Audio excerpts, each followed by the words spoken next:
Welcome to the Transform Sales Podcast, where forward-thinking business leaders come to share their experiences and ideas, learn from each other, and amplify their results together. Welcome to another episode of the Transform Sales Podcast. I am here today with Erdem from Flowla. Erdem, how you doing today? Hey, Eddie. Thank you for having me. I'm doing great. How about you? Awesome. Doing great as well. It's a pleasure to have you on the show. I want to talk a little bit about Flowla a little bit better because you mentioned that there are some specific use cases. And today I want us to touch specifically on the use case for sales or maybe client-facing teams, because you were telling me earlier how when it comes to client-facing departments, there's a lot of benefits that they can have if they use Flowla. So maybe can you paint the context, the situation of who are your ideal users? When would they use Flowla? What is it for? Yeah, sure. So we're building Flowla for client-facing teams, mainly sales and customer success, and we're helping them manage and run their processes with their clients, be it closing a deal or be it onboarding a new client. Whether you're trying to get to yes when you're selling or whether you're trying to get to use when you're onboarding a new customer, we help you create client-facing links to make that faster, to make that more efficient, and to help you become great project managers. The good question is, think of your CRM, think of your pipeline. Flowla gives you the client-facing extension of every deal in your pipeline. The CRM is for you internally, and the digital sales room link that you create with Flowla is for your buyer. That's amazing, because typically when it comes at least to sales, is the salesperson's responsibility to keep that potential buyer engaged and up to speed in which step in the process they are in. What are the next steps? What has happened? What information has been shared? What is pending? And they keep track of that internally in their CRM, but externally, clients don't know that. So it's the salesperson job to keep reminding them, not let a deal go for too long without having some sort of touch or connection or update, right? So it seems like Flowla helps do that and helps keep every party in alignment, because the information is going to be seen not only by my internal team, but also by my prospects, only what is relevant to them. So that's very interesting. Now, when it comes to this use case for sales teams, maybe not only, again, onboarding or acquiring new clients, but also onboarding them and keeping everything centralized, what are the specific gaps or unmet needs that your software solves that maybe other solutions just don't have those features today? So when you're closing deals today, mainly you're losing those deals to indecision or inaction. Rarely you're losing them to your competition. Rarely you're losing them because of price or something else. Most of the time, the buyer has fear of messing up. So they simply think, okay, let me not make any decision right now, because any decision I make right now could be the wrong one. So your goal as a seller is to help them, to guide them to get to yes. So as Flowla, we talk about buyer enablement a lot, and our product helps you enable your buyers. Think of a discovery call or a demo call. A digital sales room link gets created after your first touch point, like that.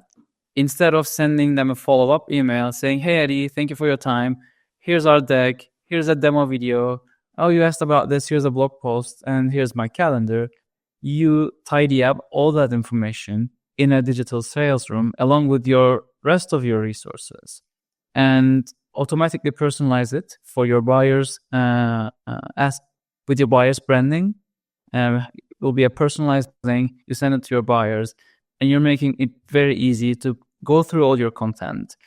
And you, on the other hand, are tracking who's viewing it, who's looking at what, for how much time they spend, so that you identify intent, you identify stakeholders, and so that you can start multi-threading with anyone that looks at your link.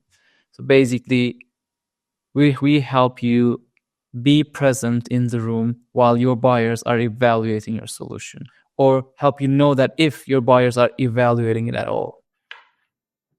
Interesting. And I guess it's a level up from what people typically do through email exchanges. There's a lot of back and forth, and then information is going to be scattered. So to have that clearly centralized and not having to go every time to your inbox and search for someone's email to see what type of messages we've sent back and forth and try to piece that plus the CRM together to get a feel for where the deal is at. Hey, Flowla, I know where everything's at, but my client knows where everything's at. Everyone's aligned, and then if we had the meeting and I send them some information that they told me is important, I can see if they're paying attention to it. Have they opened it? How many times have they opened it? So how about that takes me to my second question. How about you share a little bit of your screen and show us how that looks like in action? What are some of those features that would help someone, as you said, not lose deals due to inaction? Or mostly is inaction, as you said it, right? It's typically not competition, not lack of budget. It's typically because they just don't see the value. And why don't they see the value? Because maybe our messages or our value propositions are scattered through maybe a meeting, an email, a message, and not in one centralized place where they can contrast very quickly and very easily versus their priorities and validate that everything is aligned or make changes if need be. So would you please share the screen and walk us through that, Erdem? Yeah, happy to.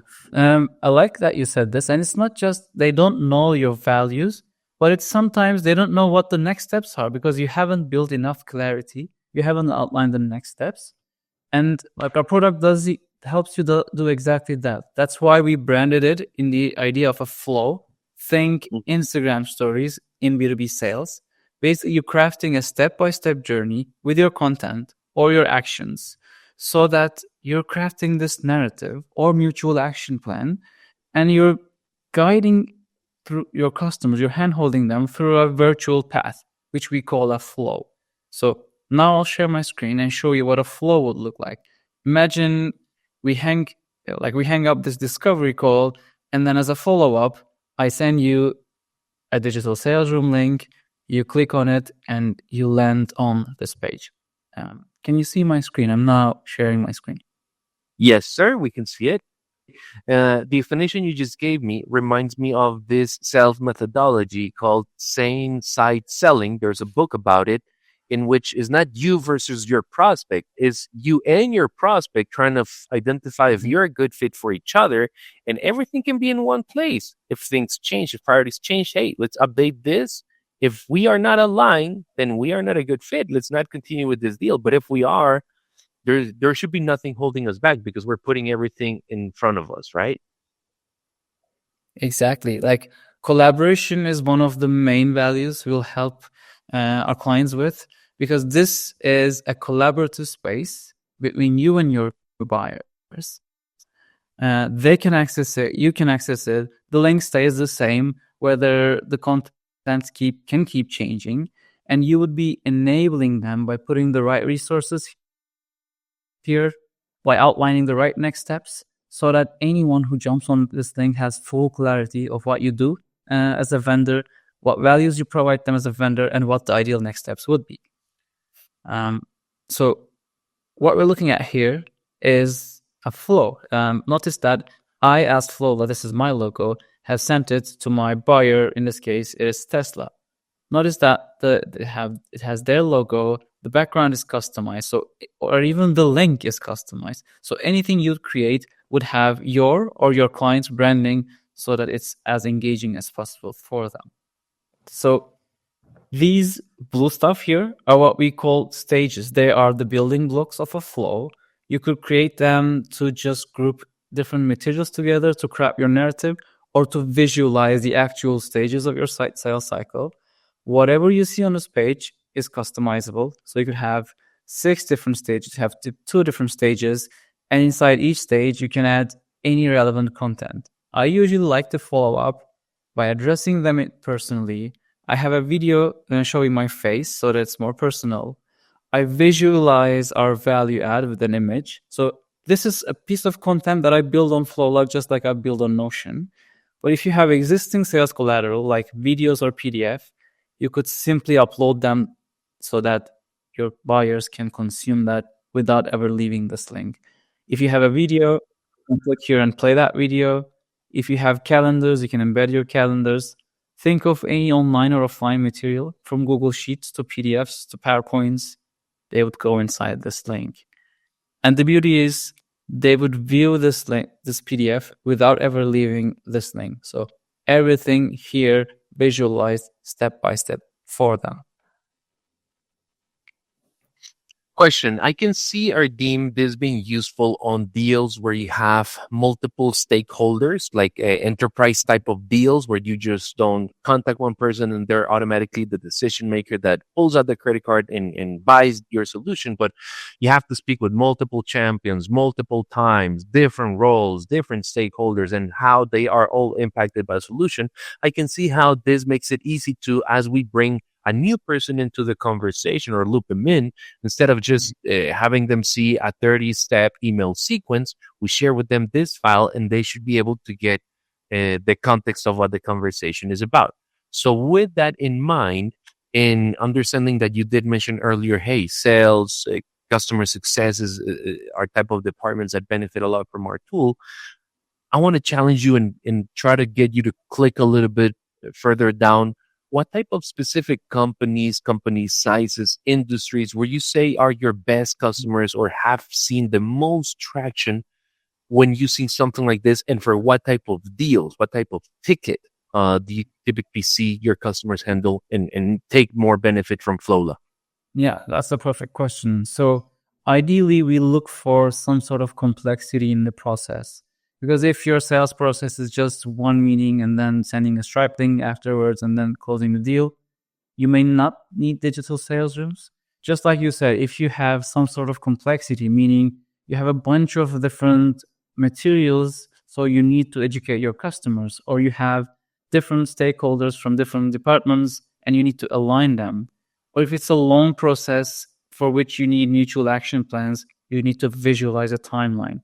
That's our ideal scenario. Our clients, like our happiest clients, have a big chunk of sales collateral. They usually use a CRM. Our product is natively integrated with their CRM, like Salesforce or HubSpot. You can actually create these links without ever leaving your CRM dashboard. So these links will be created and sent to your buyers on autopilot. And then all the insights, everything happening inside this link will be synced back to your CRM so that you use them in different workflows. So if your process, if it has a lot of back and forth, if you're dealing with multiple stakeholders, if you're struggling to build clarity on what next steps are, and if your product needs some education, you're definitely a good fit to use Flowla. I love it. And would you say today on your current customer base, would you say there's a cohort or a niche that takes a large portion of your customers? Like, would you say maybe in logistics and IT and manufacturing? What type of, like, who are your main customers today? They're mostly software vendors. Different verticals could be like HR tech, prop tech, legal tech. Like the common denominator is like you are selling a complex product. The implementation could be complex. Like you see here, I have like not just sales steps, but also implementation steps, which are currently locked, which will become unlocked when I close my deal. So this link remains as the single source of truth. Like imagine if you're selling to HR, you're possibly speaking to an HR rep, and you want to make it as easy as possible for that person to sell you internally.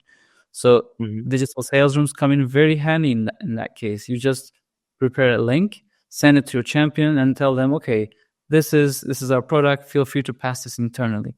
And then in your dashboard, like I'm now in my dashboard, not the client view, I can just go into the analytics. So this link is viewed just by me 2 times, for instance. But if you had multiple stakeholders, you'd see the deal momentum. You'll be able to identify each and every stakeholder, see how much time they spend inside your link, and what they looked at specifically.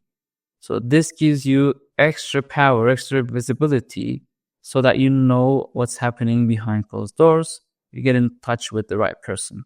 So complexity in software selling. Or we have agency clients as well, like they're running a process back and forth. They're getting a brief, preparing a draft, getting feedback on it. At the same time, they need some data collection. We have forms that help you collect any type of information from your buyers, and we can push that information like to your CRM.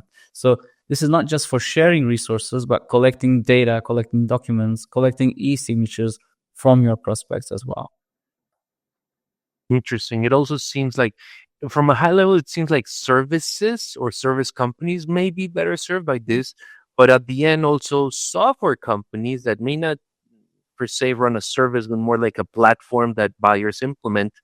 Maybe on that second element, post sale of implementation and multi-step alignment to really have the software fully implemented could also be a very interesting use case for someone in the audience tuning into this episode.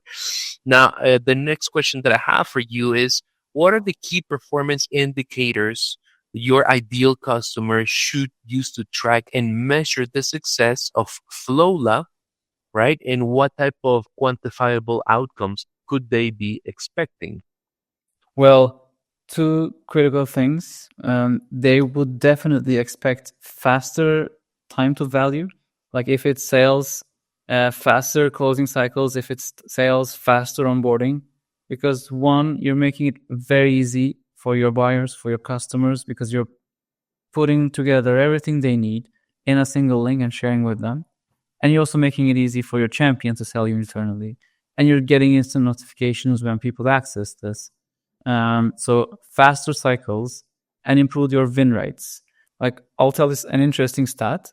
Like around 20% of our new pipeline comes from people who have received flows from our existing customers and then love the experience and then wanted to apply this for their own company as well. That means you're making a difference.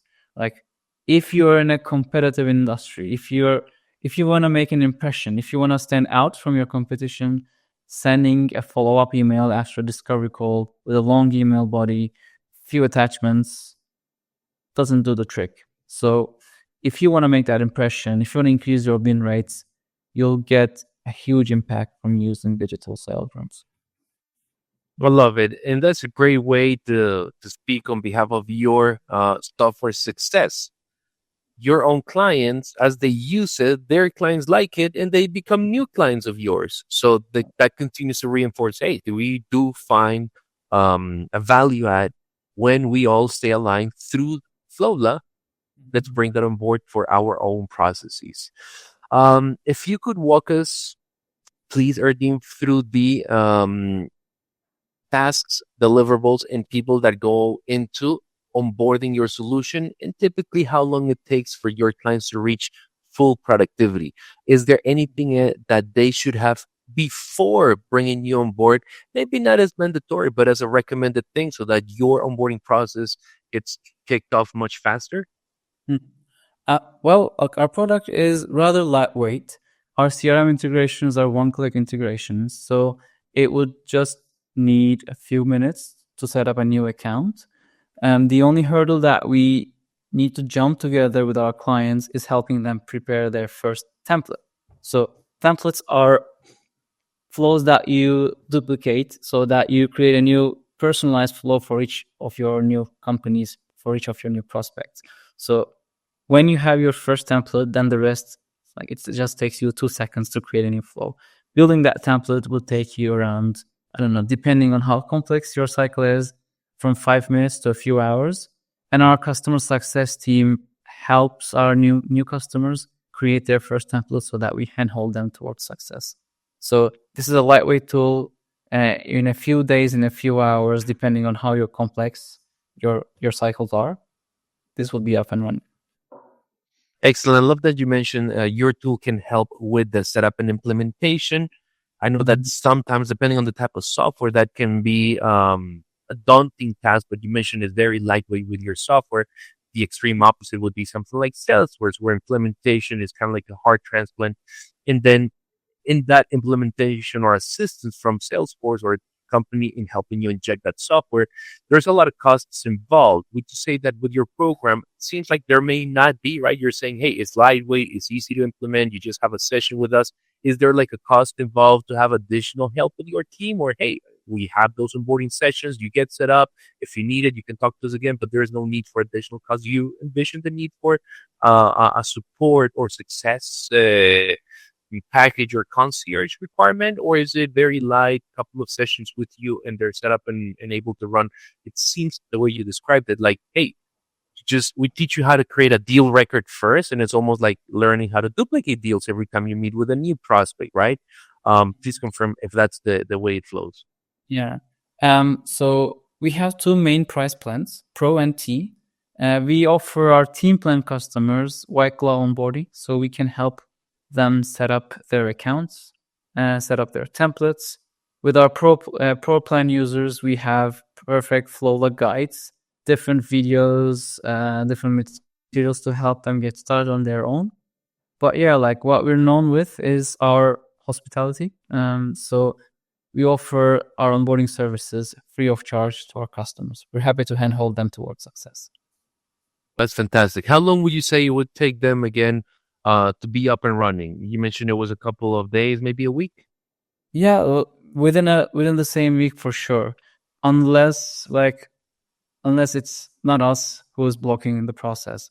Like, because sometimes, like in most of cases, these links they get created during sales, and then they get handed over to CS for onboarding. So this remains as the single source of truth, ensures a smooth transition for the buyer, and has everything in it. So if the customer has siloed departments, if you need buy-ins from a larger group of people, can be longer, but technically it's rather a simple task. And in terms of the implementation, it's a very defined process. So within a week, this will be up and running for sure. Fantastic. And you mentioned two plans. By any chance, do you have like a trial program for any of those plans? Yeah, we also offer a free plan that is free up to 5 flows created. So we give our customers that opportunity so that they can test it in real life and validate that it creates value for them. And we love that feedback loop. You create a flow, you send it to your prospects, and then you track insights on how they're viewing it. You get email notifications, and that data gets fed into your CRM, and then you say, okay, this is helpful. Now I'm fully in control of how my buying journey works. So that's when you decide to upgrade. Excellent, Erdem. So there are two plans. There is definitely a free trial that they can use to test the platform, use the tool. If they like it, they love it, they can definitely talk to your team, get set up on a plan, be onboarded in less than a week. And from then on, start to see the benefits of the tool. It should first be translated into faster sales cycle. As the sales cycle speed cranks up, then also more conversions. So conversions are going to be the main impact or measure of success for this software. Erdem, thank you so much for your time today. Is there anything else you would like to for the audience to take away from this episode? Yeah, like we always preach about this, but like sales tech space has seen a lot of revolutions.